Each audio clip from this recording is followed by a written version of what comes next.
atingidos por doenças como os outros homens. Por isso o orgulho lhes serve de colar, e eles se vestem de violência. Do seu íntimo brota a maldade, da sua mente transbordam maquinações. Eles zombam e falam com más intenções, em sua arrogância ameaçam com opressão. Com a boca arrogam a si os céus, e com a língua se apossam da terra. Por isso o seu povo se volta para eles e bebe suas palavras até saciar-se. Eles dizem: como saberá Deus? Terá conhecimento Altíssimo? Assim são os ímpios, sempre despreocupados. Aumentam as suas riquezas. Certamente foi-me inútil manter puro o coração e lavar a mão na inocência.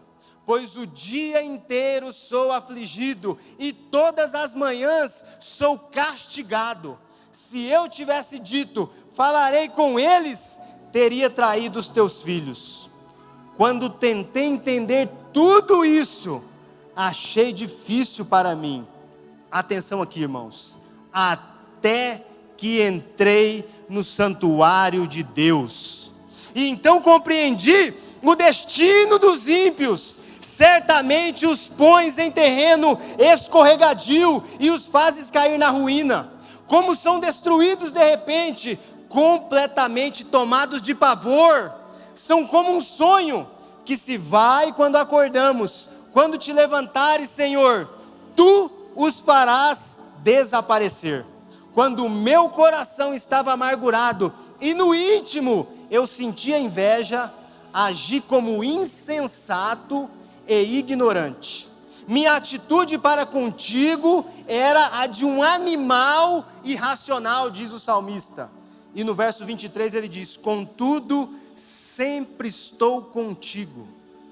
Tomas a minha mão direita e me sustens.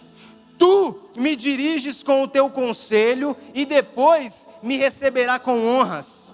A quem tenho no céu senão a ti? E na terra nada mais desejo além de estar junto a ti. O meu corpo e o meu coração poderão fraquejar, mas Deus é a força do meu coração e a minha herança para sempre.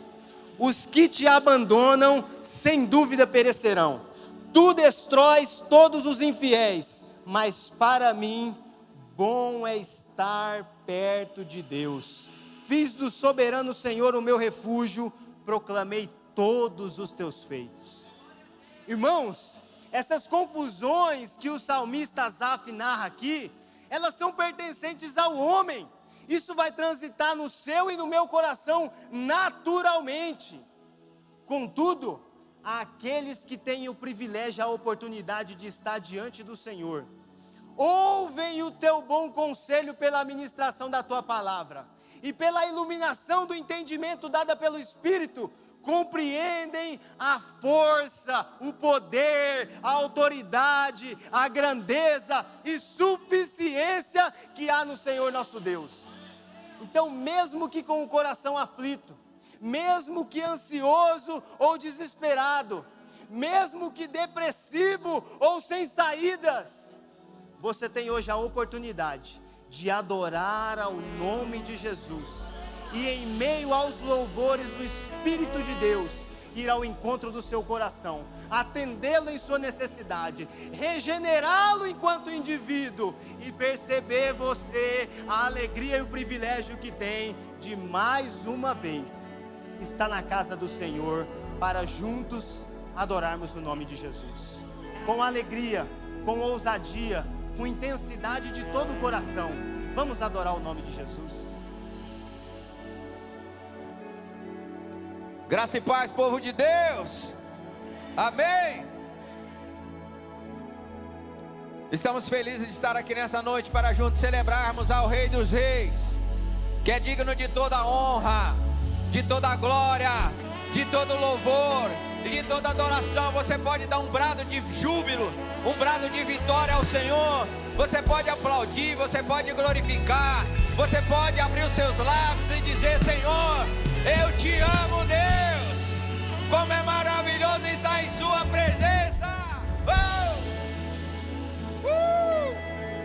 Celebremos ao Rei.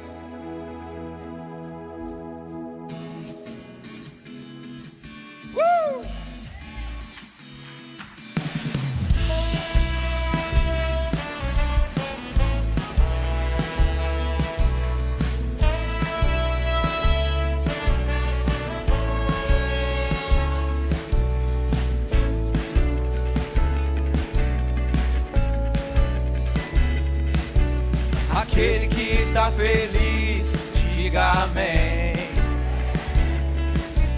Aquele que está feliz, grite aleluia. Aquele que está feliz, bata a palma assim. Aquele que está feliz, dance comigo assim. Porque com Jesus no coração a gente é feliz, é feliz. Com Jesus na condução tudo é muito bom. Jesus é alegria, euforia, companhia todo dia. Jesus é o motivo da nossa alegria. Com Jesus no coração a gente é feliz, é feliz. Com Jesus na condução tudo é muito bom. Jesus é alegria, euforia, companhia todo dia. Jesus é o motivo da nossa alegria.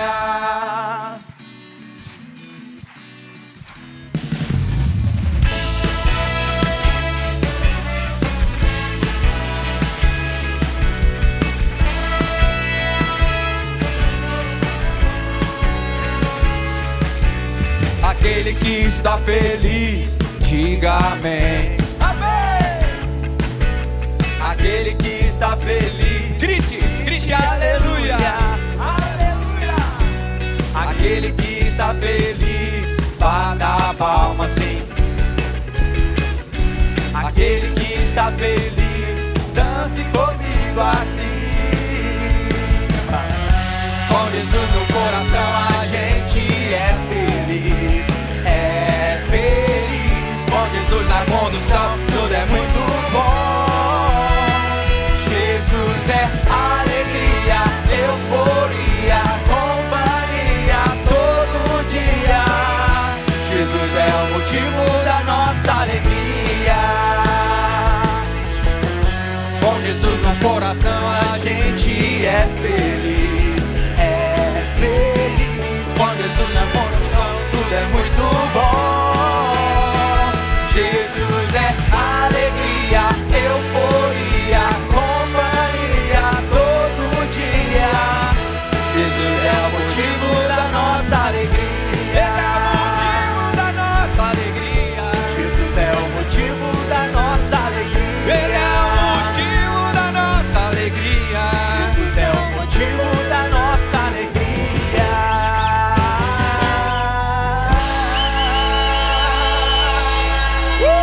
Aleluia. Mais forte para Ele. Ei, aleluia, glória a Deus. Louvado seja o Teu nome, Senhor. Estamos felizes de ter nossos convidados, irmãos aqui, ó, que está nos abençoando. Pessoal, irmãos aqui da Assembleia de Deus está nos abençoando nessa noite. Eu gostaria que você e eu saudasse os visitantes. Tem mais alguém nos visitando essa noite? Levante a mão assim, aquele que nos visita essa noite. Seja bem-vindo. Tem mais alguém? Aleluia. Vamos dizer juntos como igreja, todos? Sejam em nome de Jesus. Aleluia. Louvado seja o Senhor. E uma música de 1900 e não sei quanto. Eu quero é Deus. Vamos lá.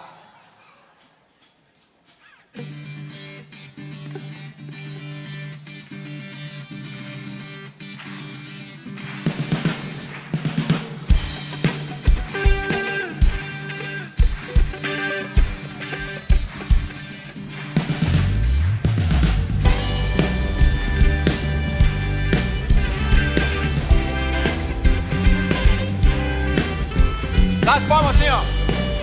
Junto com a caixa, ó.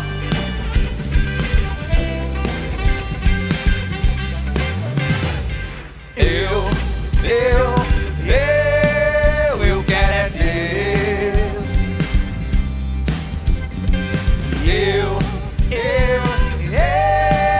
Eu quero é Deus. Não importa o que vão pensar de mim. Eu quero é Deus. Eu quero é Deus.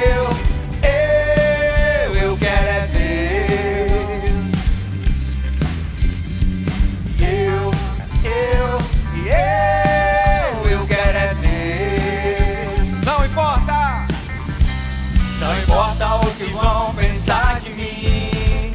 Eu quero é Deus. Ninguém morreria assim em meu lugar. Foi uma morte terrível pra me salvar. Por isso eu declaro, eu amo esse Deus.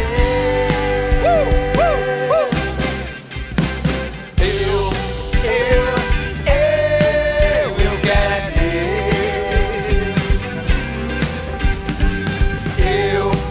Deus. Eu quero é Deus. Não importa o que vão pensar de mim. Eu quero é Deus. Ele é o pão vivo que desceu do céu. Ele é o Cordeiro de Deus. Ele é o Cordeiro de Deus, o príncipe da paz. Ele é a raiz de Davi, ele é o leão de Judá.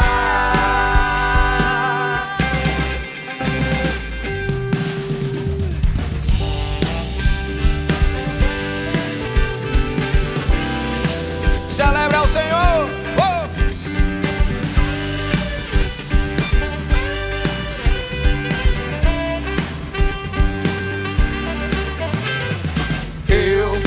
Eu quero é Deus.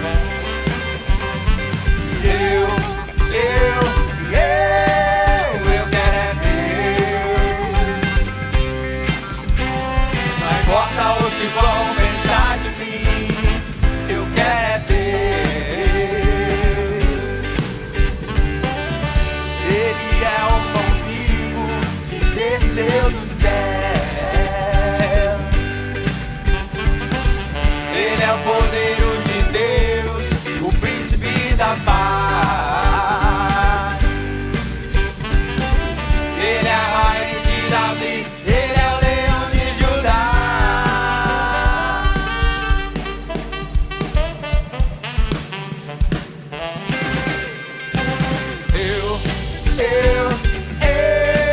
Eu quero é Deus.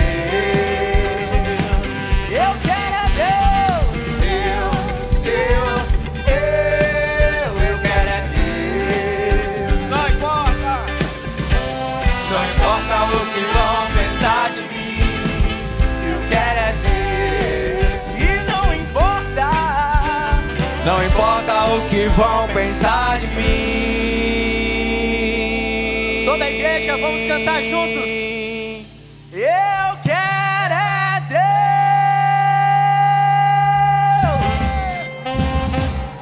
Aleluia, glória a Deus. Louvado seja o teu nome, Senhor. Estamos felizes de estar aqui te bendizendo, te exaltando, Jesus. Como é maravilhoso poder celebrar o teu santo e poderoso nome. Aleluia. Te exaltamos nessa noite, Jesus. Não perca nenhuma chance, nem um segundo de glorificar, exaltar o Senhor. Te exaltamos, Jesus.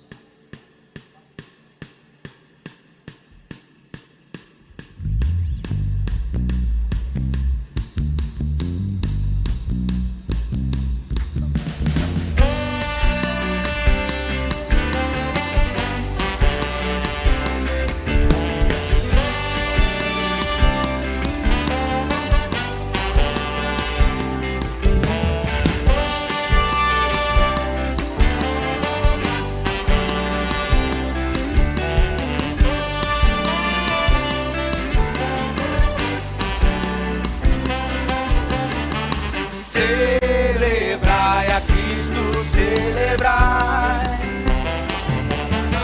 Celebrai a Cristo, celebrai. Celebrai a Cristo, celebrai. Celebrai a Cristo, celebrai. Ressuscitou, Ressuscitou, ressuscitou.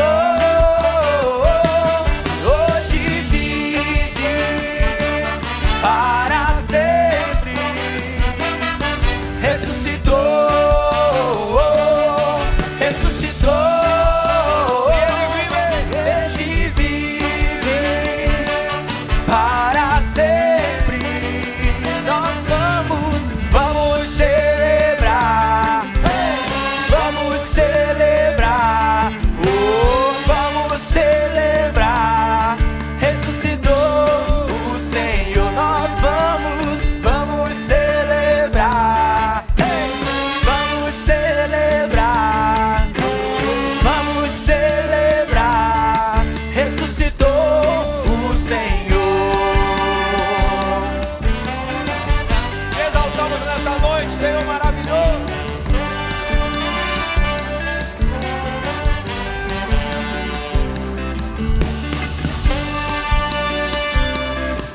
Te exaltamos.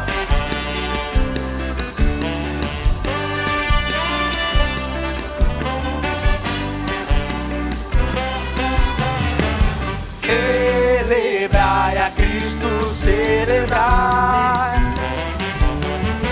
Celebrai a Cristo, celebrai.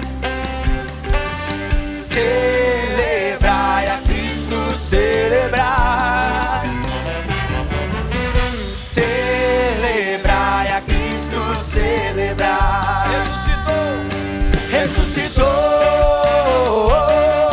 Ressuscitou, ressuscitou. Ele vive para sempre. Ressuscitou, ressuscitou. Ele vive para sempre. Vamos celebrar, vamos celebrar, oh, vamos celebrar. Ressuscitou o Senhor. Nós vamos celebrar, vamos celebrar, vamos celebrar. Ressuscitou o Senhor.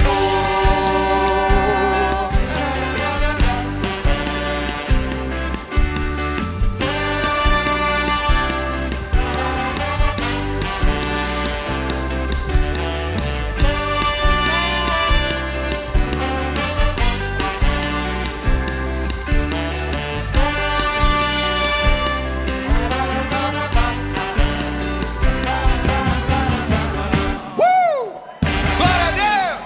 Aplauda Glória a bem Deus. forte ao Senhor Jesus Cristo. Aleluia. Aleluia. Eu quero encorajar você que talvez está conosco e congrega conosco, que está conosco, que toca instrumento de sopro, está aí escondidinho. Quando você estiver aqui, estiver disposto, está por aí, me procura depois do culto que eu quero conversar com você. Papai está te vendo. Aleluia. Vamos lá. Louvado seja o teu nome, Senhor.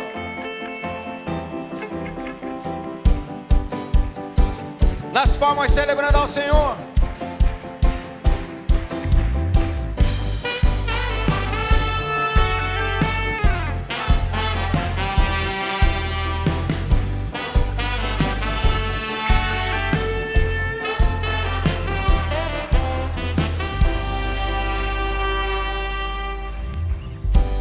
Quem pode livrar como o Senhor?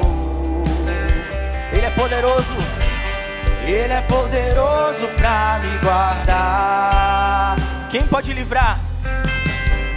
Quem pode livrar como o Senhor? Porque Ele é poderoso.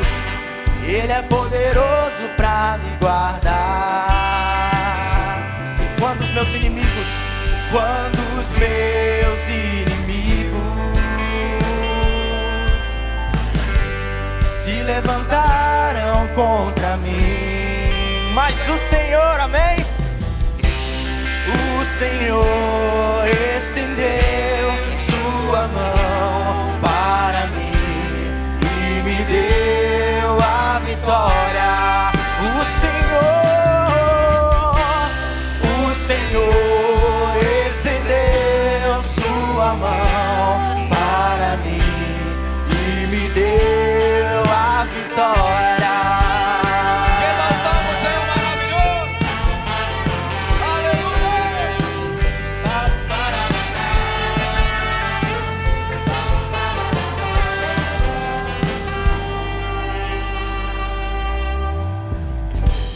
Quem pode livrar como o Senhor? Erga sua voz e declare: Ele é poderoso pra me guardar. Quem pode livrar? Quem pode livrar como o Senhor? Ele é poderoso pra me guardar. Quando os meus inimigos se levantaram contra mim, mas o Senhor estendeu sua mão para mim e me deu a vitória. O Senhor estendeu a sua mão para ti. O Senhor estendeu sua mão para ti e te deu a vitória. O Senhor estendeu sua mão para ti e te deu a vitória.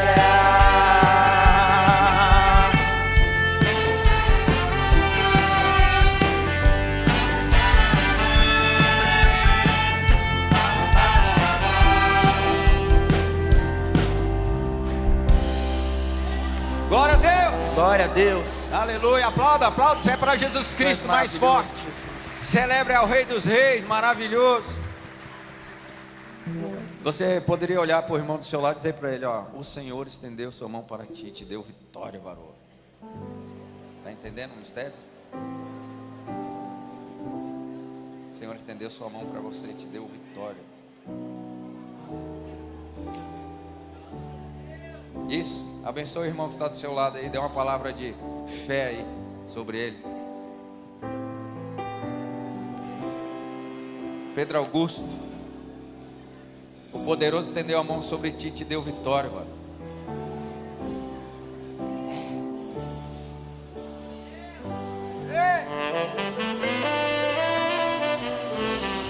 O Senhor estendeu sua mão para ti e te deu a vitória. O Senhor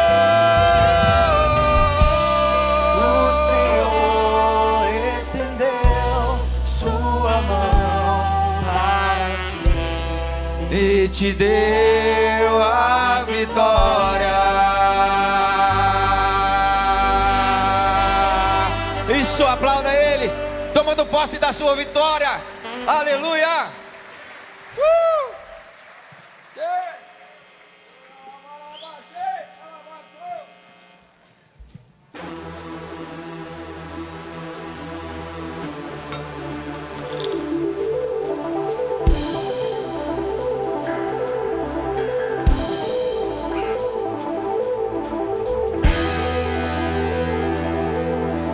Te exaltamos, Cordeiro vivo, Santo, poderoso.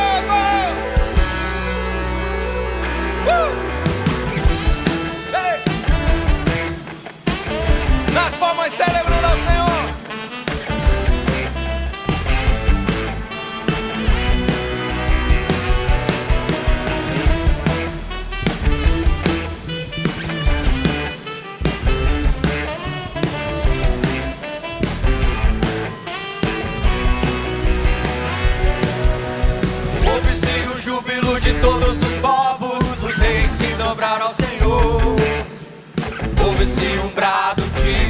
vitória, o dia do Senhor chegou. Hey! Ouve-se todos os povos que o novo rei surgiu. Impérios reconhecem que sua destra reinará. Leão de Judá, Leão de Judá, Leão de Judá, prevaleceu. Leão de Judá, Leão de Judá, Leão de Judá, prevaleceu.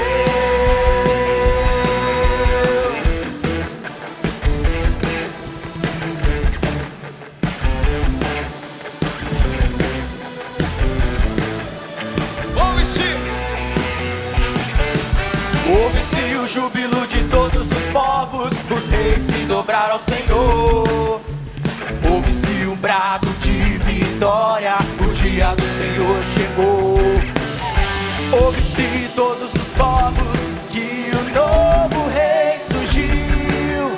Impérios reconhecem que sua destra reinará. Leão de Judá, Leão de Judá, Leão de Judá, prevaleceu. O leão, Leão de Judá, Leão de Judá, Leão de Judá, prevaleceu. E os povos verão e virão a Sião aprender sua lei, pois a sua justiça governará. Pois os povos verão e virão a Sião aprender sua lei, pois a sua justiça governará. O leão, Leão de Judá, Leão de Judá, Leão de Judá, prevaleceu. O leão, Leão de Judá, Leão de Judá, Leão de Judá, prevaleceu. Leão de Judá, glória a Deus. Trazer a partir dessa leitura uma contextualização. O tema dessa palavra é a religiosidade aparente. E a religiosidade aparente, ela esconde muitas das motivações. E quem sabe, o esconderijo das motivações é justamente aquilo que tem nos travado diante de algumas circunstâncias, diante de algumas falta de atitudes ou atitudes que não cumprem propósito nenhum, segundo aquilo que a palavra requer de nós. Então, Êxodo no capítulo 33, a partir do verso 1, ele diz o seguinte, a minha versão é NVI: depois ordenou o Senhor a Moisés: saia deste lugar com o povo que você tirou do Egito, e vá para a terra que prometi com juramento a Abraão, a Isaque e a Jacó, dizendo: eu a darei a seus descendentes. Mandarei à sua frente um anjo e expulsarei os cananeus, os amorreus, os hititas, os ferezeus, os heveus e os jebuseus. Vão para a terra onde há leite e mel, com fartura, mas eu não irei com vocês, pois vocês são um povo obstinado e eu poderia destruí-los no caminho. Quando o povo ouviu essas palavras terríveis, começou a chorar e ninguém usou enfeite algum.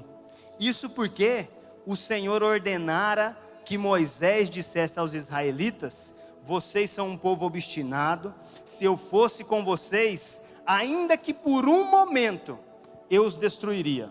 Agora, tirem os seus enfeites e eu decidirei o que fazer com vocês. Por isso, do Monte Horebe em diante, os israelitas não usaram mais nenhum enfeite. Por enquanto, só até aqui.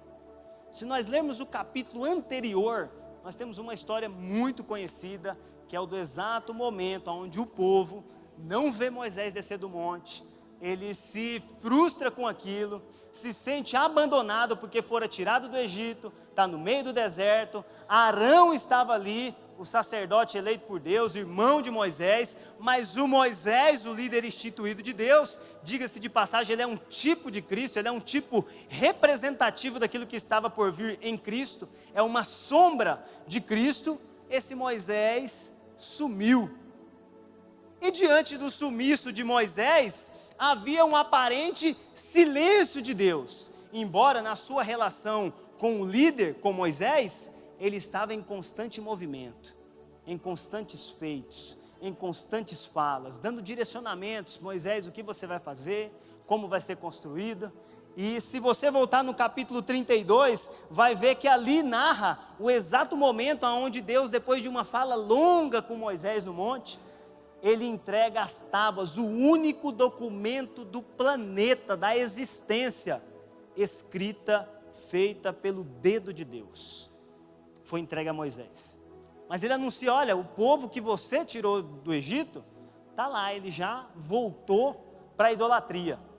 E Moisés tem aquela comunicação com Deus. Então ao longo do capítulo 32, 33 e 34, nós vamos ver também uma longa conversa entre Deus e Moisés, falando, um se levanta e fala, eu não aguento mais esse povo. Aí Deus fala, Moisés, calma, que eu vou estar contigo. Aí o Deus fala, eu não aguento mais esse povo, e se eu for no meio dele eu vou matar. Senhor, lembra das promessas que tu fizeste para o teu povo, para os que vieram antes de mim, que daria. Por favor, não permita com que os outros povos maldigam o teu nome, por tê-los tirado a vida no meio do deserto. Então essa é uma constante no relacionamento. Enquanto o povo se desesperava pela suposta ausência de Deus, ou da fala de Deus, ou da verbalização da palavra de Deus por algum líder aparente, o Senhor estava numa constante, falando com seu filho e dando direcionamentos. Mas o fato é que esse povo chega até o sacerdote, que seria nos nossos dias o pastor de hoje, e fala, cadê esse Moisés que nos tirou do Egito? Faça para nós bezerros, faça monumentos para que nós possamos adorar. Volta no 32 e você vê a partir do 4, do 2. Respondeu-lhes Arão, quando eles pediram deuses, no verso 1 ele diz o seguinte, venha, faça para nós deuses que nos conduzam, pois a esse Moisés, o homem que nos tirou do Egito, não sabemos o que lhe aconteceu. No verso 2 ele segue, respondeu-lhe Arão, tirem os brincos de ouro de suas mulheres e de seus filhos e de suas filhas e tragam-nos a mim. Todos tiraram os seus brincos de ouro e os levaram a Arão. Ele os recebeu e os fundiu, transformando tudo num ídolo que ele modelou com uma ferramenta própria, dando-lhe a forma de um bezerro. Então disseram, eis aí os seus deuses, ó Israel, que tiraram vocês do Egito. Vendo isso, Arão, olha o pastor daqueles dias, ele diz o seguinte, edificou um altar diante do bezerro e anunciou, amanhã haverá uma festa dedicada não foi ao bezerro, foi ao Senhor. Uma deturpação de uma verdade de Deus sendo dita pelo próprio líder a pedido do seu povo. Se nós saltarmos lá para o verso 22, ainda no capítulo 32, nós temos a continuação disso daqui, mas no momento em que Moisés já havia descido, ele já havia ficado tão nervoso ao perceber que o povo idolatrava, que ele pegou esse documento que eu destaquei há pouco, escrito pelo dedo de Deus, e quebrou o documento. Então, aonde havia algo direto do céu, entregue para os homens, a partir daquele momento, não há mais, porque Moisés se irou de tal forma, que quebrou, eliminou esse documento. E no verso 22 ele diz, aliás, vou no 21, e perguntou a Arão, Moisés, que lhe fez esse povo para que você o levasse a tão grande pecado? Respondeu Arão, não te enfureças, meu senhor, tu bem sabes que esse povo é propenso para o mal. Eles me disseram, faça para nós deuses que nos conduzam, pois não sabemos o que aconteceu com esse Moisés, o homem que nos tirou do Egito. Então eu lhes disse, quem tiver enfeites de ouro, traga-os para mim. O povo trouxe-me o ouro, eu o joguei no fogo e surgiu esse bezerro. Moisés viu que o povo estava desenfreado e que Arão o tinha deixado fora de controle, tendo se tornado objeto de riso para os seus inimigos. Olha o que um líder, mau caráter, faz com o seu povo, ou melhor, com o povo de Deus. Olha o que um pedido desordenado, sendo atendido por um líder encurralado ou insensato, pode produzir em meio ao povo. Eu li esses trechos do capítulo anterior para nós entendermos as motivações dos escritos do capítulo 33. O povo se desespera no capítulo 33, porque a anunciação de Moisés, que era o profeta de Deus, assim como Arão era o profeta de Moisés, se desespera porque o recado que ele dá da parte de Deus é: olha, vocês vão conquistar a terra, mas eu não estou mais com vocês. Há uma ausência de Deus em meio ao povo a quem ele escolheu. Nós vamos perceber na leitura do capítulo 33 até o 34 que há um renovo dessa aliança. E essa parte eu deixo para você ler em casa. No 34, se você quiser anotar, entre os versos 8 e 14, ali há uma proposta de renovação dessa aliança.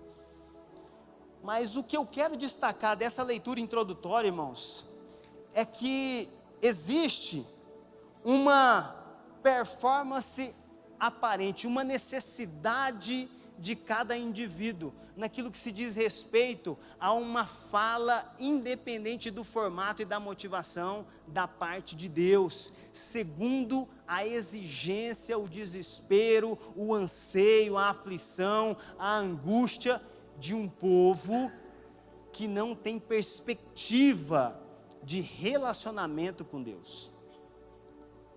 As motivações de religiosidade não justificam maus comportamentos.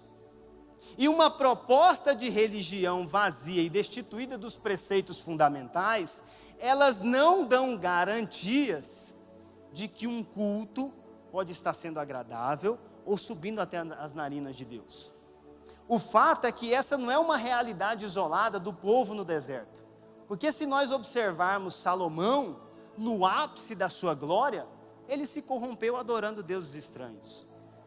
Então, um homem que tinha de tudo, ele se motivou a adorar outros deuses, ele fez um sincretismo religioso, porque embora sendo um adorador do Deus vivo, as suas motivações eram as suas alianças com outros povos.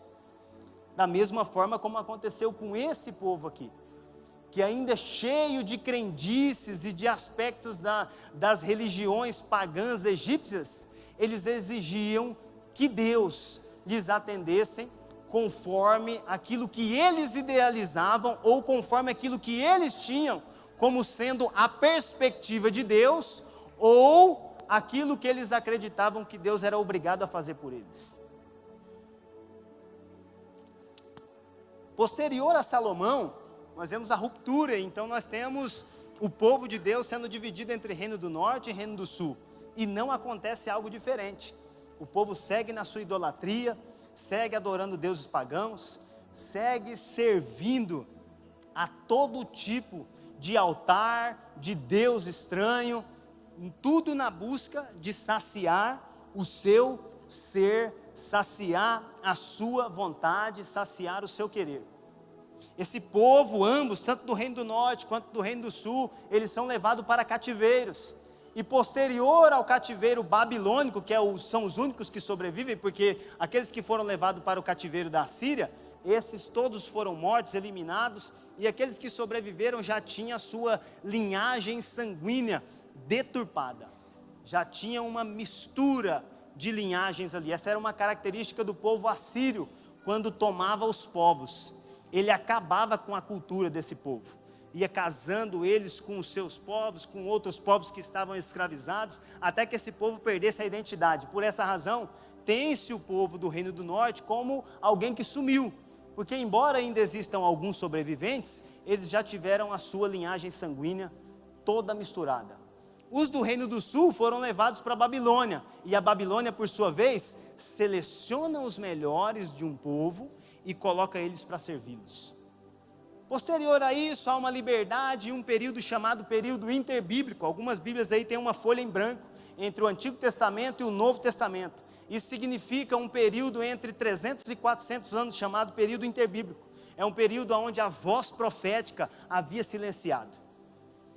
Quando vem Jesus Cristo, e aí um povo já está estabelecido, saiu da Babilônia, já os hebreus tinham tomado uma certa proporção, se estabelecido a partir da religião judaica, mas vejam só, o que aconteceu de demais? Nada mudou. Nada mudou. Aí eu te convido para abrir sua Bíblia e irmos até Mateus no capítulo 23. Nós vamos trabalhar com a leitura voltada mais nesse livro e alguns outros próximos aqui. Jesus, já no seu ministério, começa uma longa denúncia acerca de um grupo chamado Grupo dos Fariseus. Esses grupos, eles tinham algumas características que Jesus vai denunciar aqui ao longo desse capítulo. E somente no verso 1, 2 e 3 ele diz o seguinte: então Jesus disse à multidão, Jesus estava ensinando, como aqui, e aos seus discípulos, os mestres da lei, para nós entendermos, os pastores, os líderes, aqueles que dirigem o povo, ele fala, e os fariseus se assentam na cadeira de Moisés, obedeçam-lhes e façam tudo o que eles lhes dizem, mas não façam o que eles fazem, pois não praticam o que pregam. Verso 4, eles atam fardos pesados e os colocam sobre os ombros dos homens, mas eles mesmos não estão dispostos a movê-los, nem sequer com um dedo. Irmãos, qual que é a nossa roupagem hoje? Porque entre o período dos fariseus, saduceus, enquanto Jesus, na sua humanidade, viveu e confrontou a religião, existe um espaço de 2025 anos. Agora a grande pergunta é, o que mudou? Com relação às roupagens, às intenções, os desejos e as propostas de culto segundo o coração. Hoje nós temos um crescimento exponencial, significativo e, diga-se de passagem, muito oportuno com relação às mídias, com relação às fotografias, aos vídeos, a qualidade estrutural templária, a qualidade musical da qual nós desfrutamos aqui há pouco. Então, em termos de roupagem, nós tivemos uma evolução absurda se compararmos com as sinagogas de antigamente.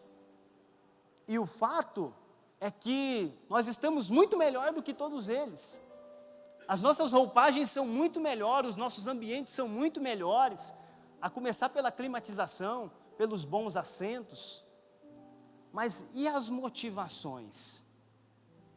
Agora eu te chamo para nós juntos compreendermos quem nós somos segundo o texto, mas quem também nós não somos segundo o texto. O que nós temos intencionado a partir de uma proposta de culto e o que nós temos deixado a desejar. Porque vejam, embora Jesus esteja apontando para os fariseus e mestres da lei, ele está ensinando quem? O povo e os discípulos. Isso quer dizer que a partir da expressão do evangelho e o crescimento da igreja, é indiferente quem está à frente ou quem está seguindo. O que importa é como nós o faremos. Então isso cabe para os líderes e cabe para os liderados. A exigência mediante a compreensão, ela não é uma proposta para nós, é uma responsabilidade. Então vejam, no verso 1, quando ele fala aqui acerca dos fariseus, então Jesus disse à multidão e os seus discípulos, os mestres da lei se assentam na cadeira de Moisés. Por que essa citação? A cadeira de Moisés estava vazia. Estava vazia porque acreditava-se que por profecia, o Messias era o único digno de se assentar na cadeira de Moisés. Então, embora a cadeira de Moisés estivesse no meio e várias outras ao lado, os fariseus e os mestres da lei, os saduceus, os essênios, os helenistas e todos aqueles que participavam nas sinagogas, eles se assentavam ao lado da cadeira principal. Eles não tinham a dignidade, mas o que Jesus está denunciando é que eles se assentam. Eles se assentam lá e tomam posse daquilo que não é dele.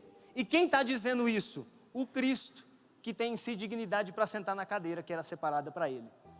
A cadeira de Moisés era para Cristo, e o Cristo que lá deveria se assentar, estava a denunciar aqueles que nela se assentavam indevidamente. De uma forma figurada, o assentar-se na cadeira de Moisés, ele diz respeito a dar as diretrizes a partir dos aspectos da lei para o povo de Deus. Os fariseus e os saduceus, eles tinham o domínio da religião a partir do exercício da lei. E é justamente no exercício da lei em que eles pecavam contra Deus. Ali havia um apego ritualístico, havia um apego com a própria figura, mas havia também um apego com aquilo que eles produziam em nome daquele que era o dono da cadeira, e os benefícios que estes recebiam em função daquilo que eles mesmos orquestravam, as manipulações da lei para que pudessem ter satisfeito os seus próprios desejos e intenções. Então dá uma olhada, a partir do verso 5 diz o seguinte o texto: tudo o que fazem é para serem vistos pelos homens. Eles fazem seus filactérios bem largos e as franjas das vestes bem longas. Gostam de lugar de honra nos banquetes e dos assentos mais importantes nas sinagogas, de serem saudados nas praças e de serem chamados mestres ou rabi. Havia um zelo demasiado, sabe pelo quê? Pela imagem. O que nós temos promovido muito bem hoje em dia, e eu falei que é um diferencial de evolução, se comparado nós com o povo das sinagogas? A imagem, a roupagem, a nossa apresentação, o externo. E eu não vou fazer nenhuma apologia contra a beleza, contra a vestimenta, não vou ficar falando aqui acerca de decote, não sei o que, nada disso, por favor, fiquem à vontade.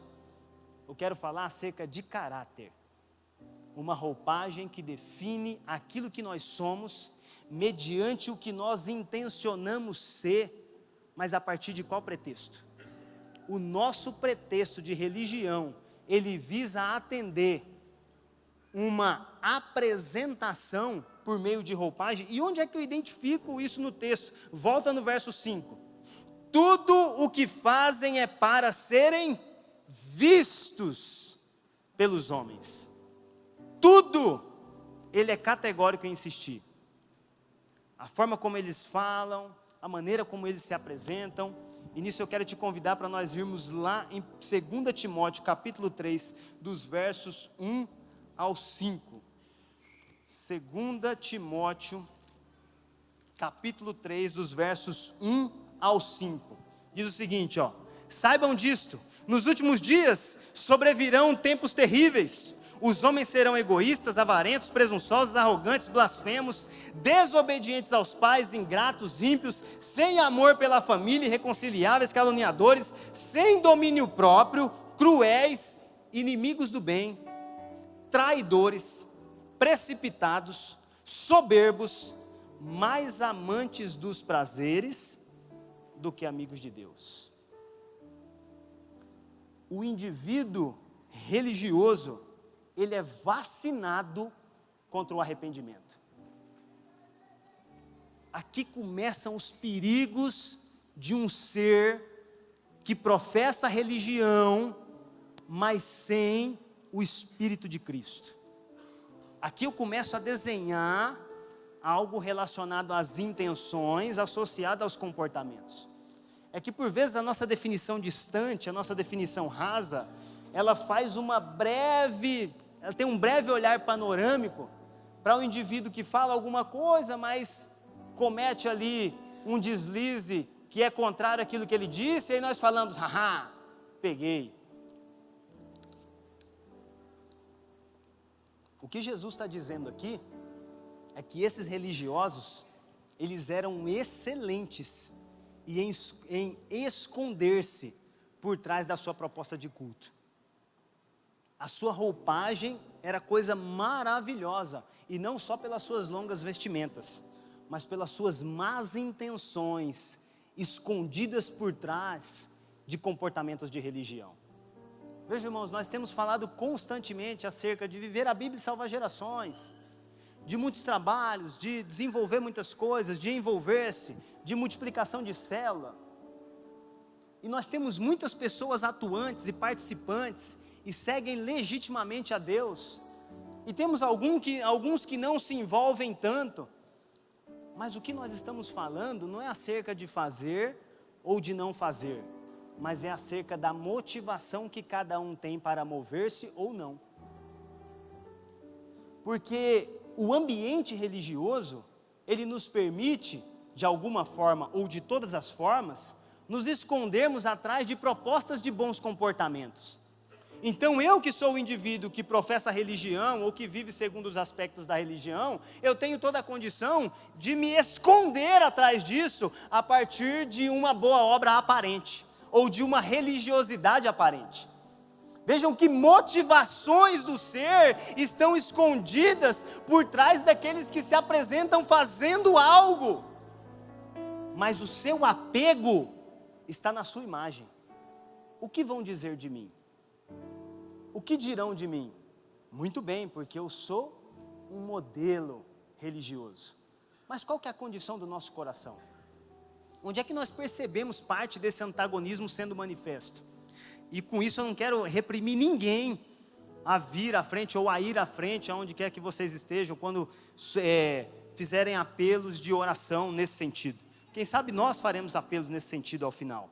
O fato é que, quando se fala acerca de problemas psicossomáticos, depressões, angústias, más decisões tomadas que refletem na vida pessoal do indivíduo, de forma com que ele se encontra no momento em que ele não sabe mais o que fazer, inunda a frente dos púlpitos, e até aqui nenhum problema. A grande questão é que são irmãos doentes, irmãos sinceros, irmãos legítimos, professando religião, ativos, mas a grande pergunta é sobre qual pretexto? O que ou quem nós temos sacrificado para que nós possamos nos apresentar no culto público como alguém que professa uma religião legítima? O que tem nos motivado a apresentarmos uns aos outros como ministros, como líderes, como pessoas que servem? Sob quais perspectivas alguns líderes têm cobrado ou exigido de outros para que trabalhem, o que isso tem custado?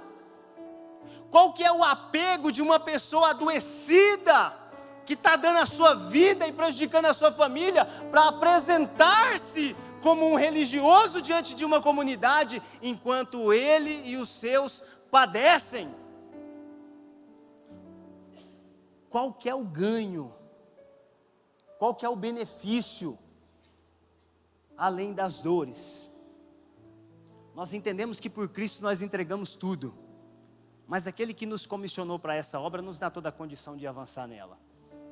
O que eu estou falando aqui são de motivações. Eu não estou tirando o incentivo de ninguém para trabalhar, e nem tampouco o contrário. A ideia é que todos venham, porém de forma saudável, porém de forma consciente, porém segundo a motivação certa. Se tem algo que os religiosos sabem fazer muito bem, eles sabem encobrir a própria desobediência. Porque quando Paulo está falando para Timóteo aqui na segunda carta, ele está falando que nos últimos dias sobrevirão tempos terríveis, os homens serão, e esses homens são os homens da religião e também os de fora, mas em especial os de dentro. porque eles aplicarão grandes fardos que trarão muitas dores para aqueles que legitimamente se empenham por Cristo. Se tem uma coisa que um religioso faz, é a aparência de obediência está entre os religiosos. Sabe por quê? Porque o ímpio não está nem aí para o que nós fazemos. O ímpio quer curtir, quer beber, quer farriar, e quando ele está na pior, ele aceita um convite para ir para o impacto, porque é a última alternativa. Porque do mais, de um modo geral, a classificação é que a nossa vida é chata. Eu, irmãos, posso testemunhar com um coração livre de que a vida no Evangelho de Jesus Cristo é extremamente dinâmica. Ela envolve momentos de dor, sim, de perdas também, mas ela faz com que nós possamos viver coisas inimagináveis na presença do Senhor. Quer seja no secreto, quer seja no coletivo, a vida com Deus é dinâmica. Agora, a vida de um religioso, ela é chata mesmo. É por isso que eles precisam saciar-se a partir dos lombos dos outros, para que eles possam trazer algum tipo de alívio, ou desejo e motivação para continuar. Olha Tiago no capítulo 1, versos 22 e 25. Se o irmão puder projetar, por gentileza. A obediência aparente do religioso faz acreditar que ele não desobedece. O religioso, ele engana só um. Tiago, servo de Deus e do Senhor Jesus Cristo, está projetado aí. As 12 tribos dispersas. É o verso 22, isso. Meus irmãos, considerem motivo de grande alegria o fato de passarem por diversas tribulações. Sejam praticantes da palavra e não apenas ouvintes, enganando vocês. Deixa aí no 22. Sejam praticantes da palavra e não apenas ouvintes, enganando vocês mesmos. Qual que é o sentido de professar religião segundo uma perspectiva indevida ou fora dos princípios da palavra, e aonde por ela eu até posso vir a obedecer algo do que eu ouvi, porém engana a si mesmo, porque a motivação do indivíduo é errada. Embora o texto vai falar que eles ouvem, mas não praticam. Mas o que Jesus está denunciando no Mateus 23, no capítulo 23, é que eles fazem, eles se empenham por essa religião, mas a motivação deles é uma motivação obscura, é uma motivação que ela visa tão somente se apropriar daquilo que não é seu, desde o assentar-se na cadeira de Moisés, até o usufruir dos cofres das sinagogas e das igrejas. E aí nós temos visto os ministérios pesadíssimos, que só se movem a partir de uma injeção volumosa de dinheiro. A proposta de oferecer algo da parte de Deus, ela só é saciada para um indivíduo que se sacrifica, a partir de uma injeção muito grande de dinheiro. Isso não comunica as verdades do Evangelho. Olha o que ele fala. A religiosidade pode ser pior que a imoralidade. Eu te convido a abrir lá em Mateus, no capítulo 11 e no versículo 23. Mateus 11, verso 23. E depois nós vamos voltar para o capítulo 23. E você, Cafarnaum, será elevado até o céu? Não. Você descerá até o Hades. Se os milagres que em você foram realizados tivessem sido realizados em Sodoma, ela teria permanecido até hoje. Mas eu lhe afirmo que no dia do juízo haverá menor rigor, não deixará de ter, para Sodoma do que para você. As manifestações de Deus foram uma constante em Cafarnaum. As manifestações de Deus foram uma realidade nítida e palpável naquele povo, em meio àquele povo. Coisa que não aconteceu em Sodoma, porque segundo a palavra de Jesus, se porventura tivesse acontecido, lá haveria salvação. Mas aqui, embora tenha acontecido, não houve. O que revela isso? A dureza do coração dos indivíduos. Volta lá para Mateus no capítulo 23.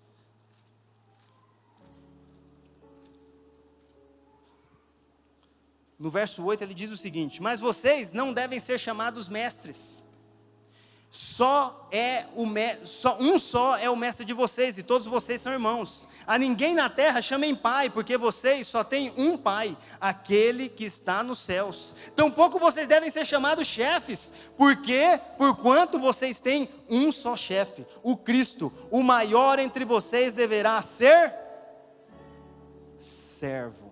Pois todo aquele que a si mesmo se exaltar será humilhado, e todo aquele que a si mesmo se humilhar será exaltado. Ai de vocês, mestres da lei, fariseus hipócritas, vocês fecham o reino dos céus diante dos homens, vocês mesmos não entram, nem deixam entrar aqueles que gostariam de fazê-los. Lá no verso 27 ele diz o seguinte: ai de vocês, mestres da lei, fariseus hipócritas, vocês são como sepulcros caiados, bonitos por fora, mas por dentro estão cheios de ossos e de todo tipo de imundície. Irmãos, no domingo passado nós tivemos um tempo muito oportuno aqui, muito maravilhoso, onde vidas se renderam a Cristo Jesus, e testemunhos poderosos de gente que estava passando aí na frente, e quando ouviu a anunciação, eles vieram para cá, ele veio para cá e se rendeu a Cristo Jesus. Na hora do apelo, ele ouviu. E muitos de nós nos alegramos. Muitos de nós não entendemos o que estava acontecendo, mas exaltamos o nome do Senhor. Mas também alguns de nós estavam preocupados se o horário ia passar. E mais uma vez, eu não estou fazendo apologia a uma passar do horário ou aferir princípios, porque o pastor Sérgio, além de ser muito firme nisso, é um homem virtuoso e tem nos preparado, nos condicionado para nos apresentarmos de uma forma organizada. Agora a grande questão é, qual que era a motivação de observar um ponto e engolir por vezes uma trave? Por que a nossa motivação está fora daquilo que é o propósito? Que é vidas serem salvas, e se há festa no céu, nós na terra nos alegramos conforme o nosso Deus se alegra no céu. É exaltarmos o Senhor com júbilos, com festas. E por que alguns têm a motivação de, vou falar para o pastor, hein? Qual que é a nossa motivação ao vir para o culto? E para quem nós prestamos conta acerca de todas as coisas? Esse não é o ápice da mensagem, esse é um ponto. É só para destacar e descrever qual que é a nossa motivação. Afinal de contas, nós viemos aqui para oferecer algo, ou tão somente para receber e ir embora e continuar com os mesmos comportamentos. E pior, ao continuar com os mesmos comportamentos, voltar e querê-los replicar dentro da comunidade, pervertendo aquilo que o Senhor nos ensina. Nós temos falado acerca de provérbios de sabedoria. E hoje nós falamos acerca de um povo fundado nos princípios da sabedoria, versus um povo fundado segundo os costumes do tempo pós-moderno. Na pós-modernidade nós queremos boa impressão, boa imagem, boa aparência, e por vezes nós nos esquecemos que a busca, a dinâmica, o envolver-se por aspectos, na busca de aspectos de sabedoria, ela requer muito de nós, mas requer tanto de nós, que nós não temos tempo de ser nada diferente do que aquilo que Deus quer que nós sejamos. Voltando no texto de 2 Timóteo, no capítulo 3, eu quero destacar uma segunda parte aqui,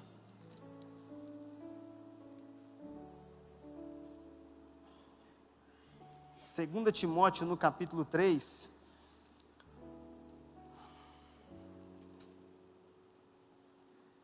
veja que no meio do verso 4 que ele diz, traidores, precipitados, soberbos, mais amantes dos prazeres do que amigos de Deus, mais amantes dos prazeres, desejosos de serem vistos, desejosos de aparecerem, desejosos de por uma boa roupagem validar-se a si mesmo, desejosos de por alguma performance serem vistos e notados pelos homens, assim como os fariseus, e em função disso, eles substituem em troca a oportunidade de ser amigos de Deus.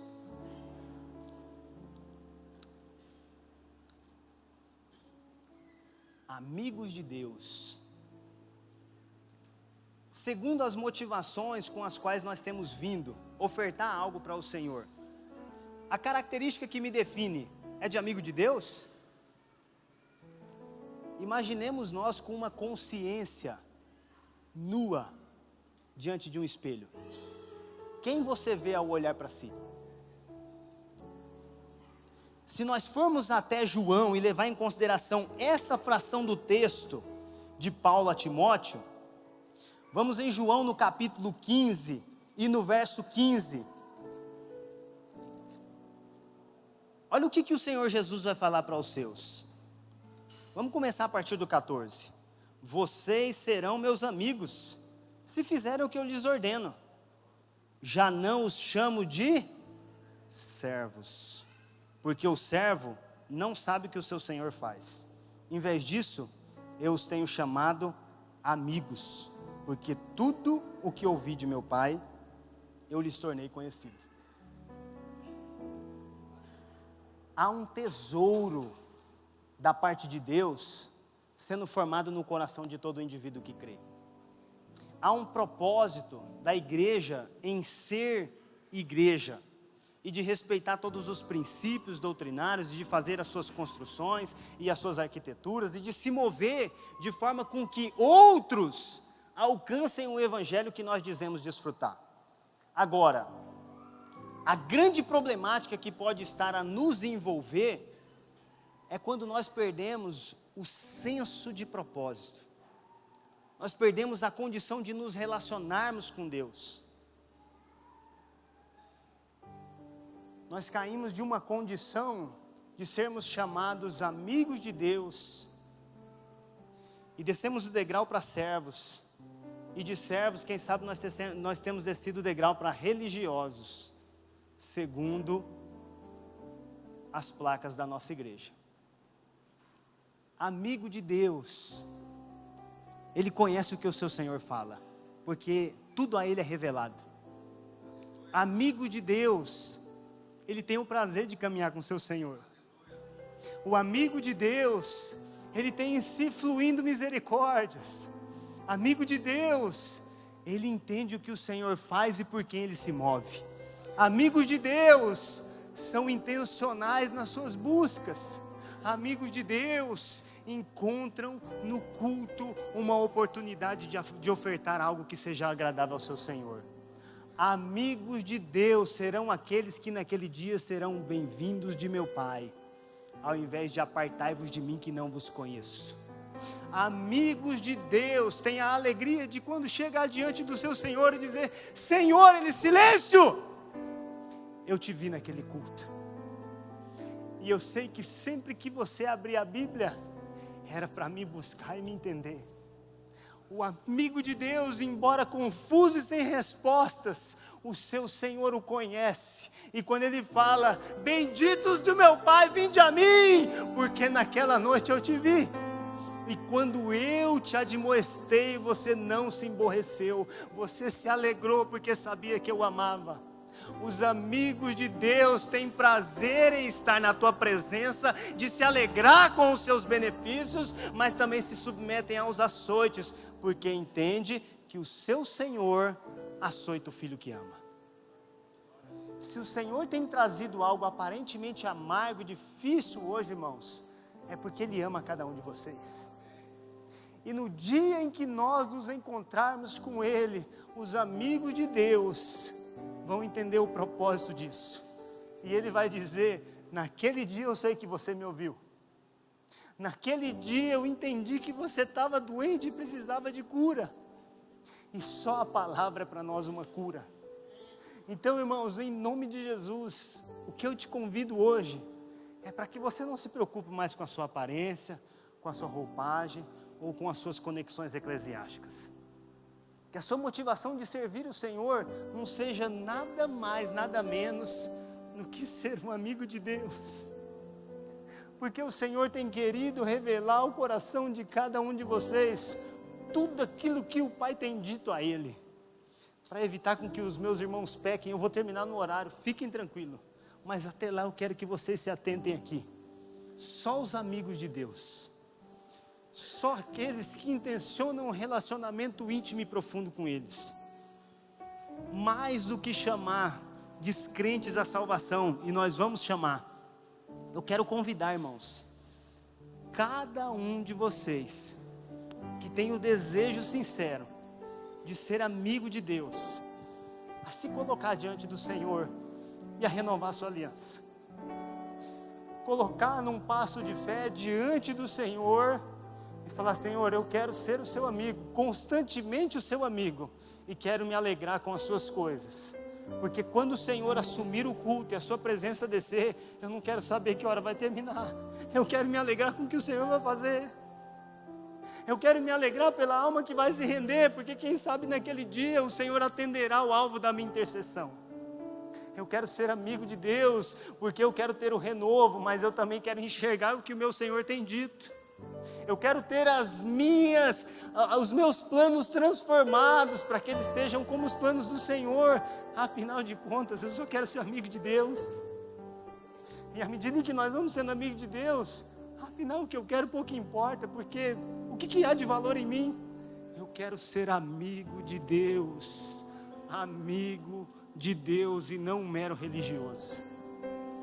Irmãos, se você quer apresentar-se diante do Senhor, eu te convido para nós orarmos juntos, aqui na frente. Se você quiser permanecer no seu lugar, também não tem problema.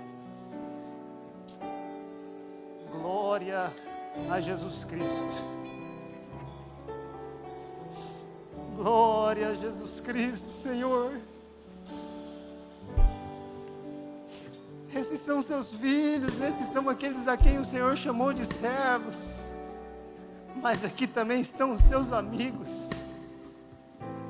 Eles renovam uma aliança de amizade com o Senhor, Pai, essa noite, e eu te glorifico pela vida dos seus filhos. O Senhor conhece a condição e a intenção desses que aqui se achegam, Pai, e o Senhor sabe que muitos deles precisam de ajuda, Senhor. O Senhor conhece o anseio e as necessidades dos seus filhos, e eles têm querido ser amigo de Deus, embora eles nem mesmo entendam algumas coisas. Senhor, em nome de Jesus, tira toda a resistência do coração desse povo, Pai. Senhor, tira toda a dureza da cerviz e não permita com que nós sejamos mais meros religiosos. Não permita com que a classificação de farisaísmo, Pai, seja algo que nos defina, por favor, Senhor, não. Tantos aqui têm vindo de fugas de outras denominações, Pai, mas aqui o Senhor tem chamado eles para ser amigo de Deus.